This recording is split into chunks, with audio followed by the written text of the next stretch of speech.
president, because they're the ones coordinating this, so that we can make a major visit there. We have not put them in schools.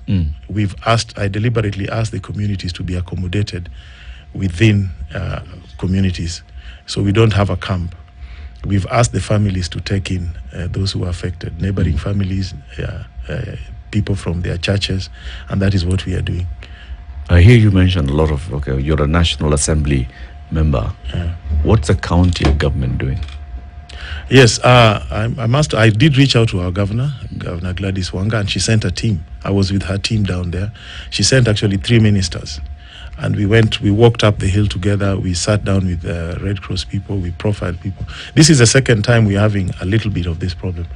A few months ago, we did have it in Lambwe, the valley, and we worked again with her in providing relief. So she did send her team there. We spoke, and I met them. Yeah. The efforts to mitigate against what is going on today seem as though once it is an area that's affected, that is under the jurisdiction of a leader, that leader then goes out and sorts out that issue. In terms of coordination of effort, to know where there is an issue, where there are problems, and then to forestall further destruction, or to then say, those who've been affected, let's see how we can care for them. The coordination of it all seems to be quite sporadic around the country, if there is any at all. And I think that is now a major pain point for a lot of people, because here we are talking about Homa Bay, but this same issue is replete across the country. And I think that's where the call now starts to be, that where would we see, or how can we see some kind of coordination? You did mention that the Deputy President's office is in charge of this, but then it just doesn't seem as though we know exactly what's going to happen where, and also what's going to happen this weekend, when we know that there will be more. Yes. I mean, it's not a question of will there will be more, but then in terms of a plan and what is going to happen for coordination of efficient mitigation, what are we looking at? You see, for disaster management, there are various layers. The most critical one is early warning system. That seems to be there. It is. Because, the Met Department did warn that this thing will happen, that there'll be excess. They did warn. Where I see the greatest weakness is the response. It is true, I was there with the county government, but apart from profiling, they came empty-handed. It is also true that I was able to get the mattresses, but this was what was left over from the previous activities we were doing. And I've seen also in places like Maimahiu, the warning, there's just no immediate response. So I think something needs to be done in the chain of disaster response, where things are available, ready to go, within hours of a disaster occurring. The difference with what I'm seeing here, and when I compare to what I saw in 1997, 1998, where we had rains for 10 months actually. The El Nino of 97 started around May up to February of 98. You see, that was proper natural disaster. Yeah, this one, there are a lot of elements of man-made disaster. Right. Yeah, a lot of elements. The rains are there. Yeah, but if you see the effects of them, like what we had in Suba is environmental degradation. Yeah, okay. What you have in Maimahiu are people settling in the wrong places. In Nairobi, it's the same.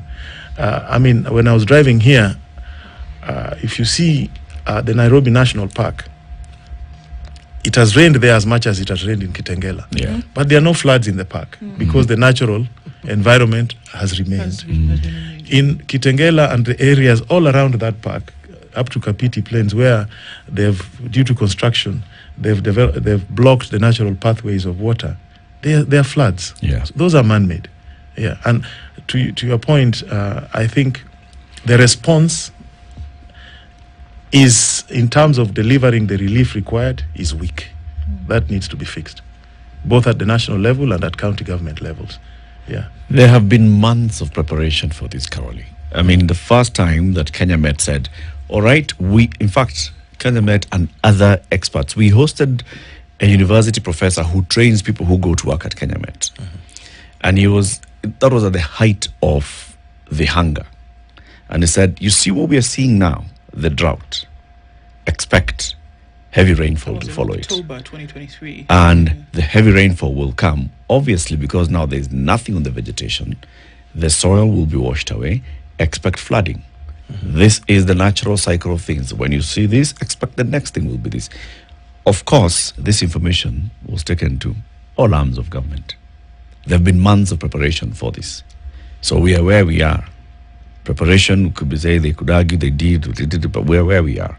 The response right now, how should it look like at national level? Because this is national. And then how should it look like at county level, at ward level? In your own estimation. Actually, at all levels, there's emergency money. Even with the NGCDF that or MP's oversight. In my case, there's a percentage, 2%, which is for emergency. And I've already mobilized. There are schools that lost toilets, whatever is infrastructural damage in those schools. The team is already out there. They've already given emergency contracts, like a school called Msare. When they open, there'll be no toilets. So already we have asked them to immediately make sure they have 8 door toilets there, 4 for either gender. At the county level, there's also 2% of their annual budget for emergencies. Same at the national level. So actually, people should be prepared. What is missing is the government should have, both governments, county and national level, should have had, when a disaster of this nature happens, there'll be infrastructural damage. So you should have equipment to clear the debris and lock the places, make certain interventions. You should have that on the ready and go. You should have food stuff. Yes, you should have clothing. You should have medicine, because there'll be diarrhea, malaria, all sorts of waterborne diseases. It is known. It is not something new. Yep. Yes, you should have all those things on the ready and go, and placed strategically so that you can move them quickly. So to the question, those who are affected. Yeah. So the question is then what is the problem? Because this is what we are trying to decipher.